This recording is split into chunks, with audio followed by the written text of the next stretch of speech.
Card Ladder. First up, Josh, is it necessary to know a lot about sports in order to get involved with sports cards?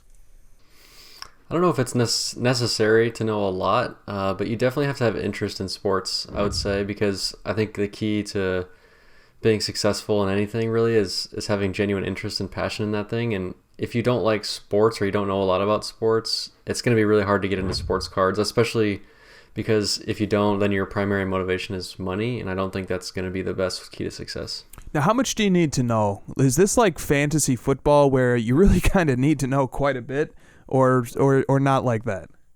No, I mean, the reality is if you only collect one player, let's say, you just need to know a lot about that one guy. Whereas fantasy, you have to know everything. You have to know stats. You have to know where guys went to school and like what division they play in and what weeks they play. It's just all these crazy things you have to know. But I guess in sports cards, it depends on how deep you want to go into it. But if you just know a lot about one player, that's a good start. Or what about with gambling? With gambling, you really want to know, how does this team do at home? How does this team perform on the road? Are they on the second night of a back-to-back? You need to be good, to have an edge, you need to have usually a little bit of specialized knowledge. You kind of want to know what you're doing. Do you need that type of knowledge and experience with sports in order to succeed in sports cards? No, I don't think so. Okay, and Kristina, the same one to you. Do you need to know a lot about sports in order to collect sports cards? No.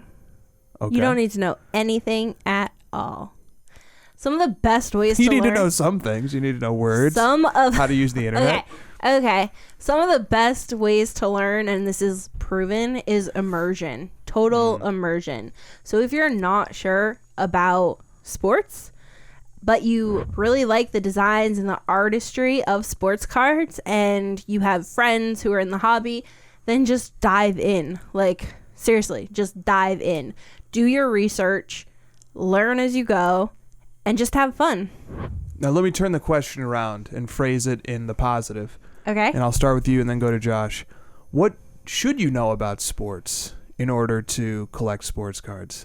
That's a great question. Probably want to know some things about where athletes rank in the pop culture hierarchy, like their celebrity probably factors into their collectability. Potentially, but not necessarily. Okay.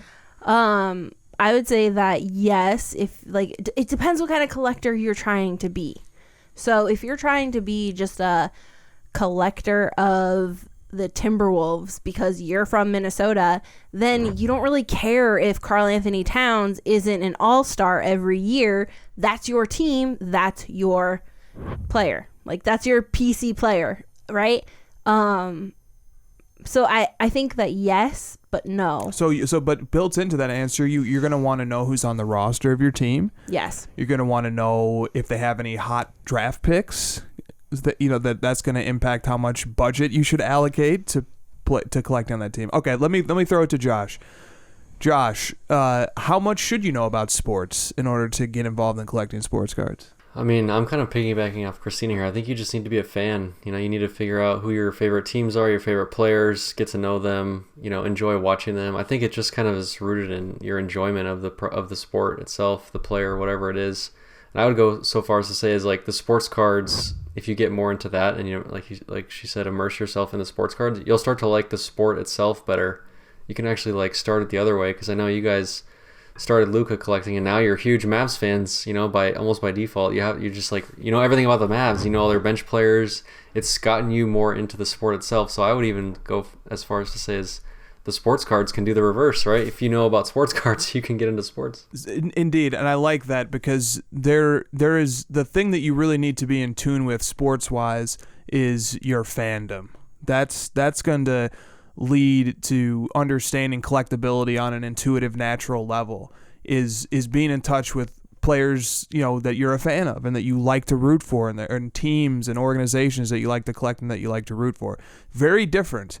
The types of sports knowledge that might help you in cards, especially like a basic fundamental starting level, is very, very different than other things like fantasy or sports betting. And digging into the stats too much can actually hurt you in sports cards. I think you can overthink it. If you're strictly going by PER rankings this year, and if you just go top to bottom and think these are the best investments, that might not be true, because sports cards is more about the fandom, like we said, and it's also like a bigger picture thing. It's not who leads PER this very season, because that could be short-lived. It's about consistency and people enjoying those players for long durations. Definitely.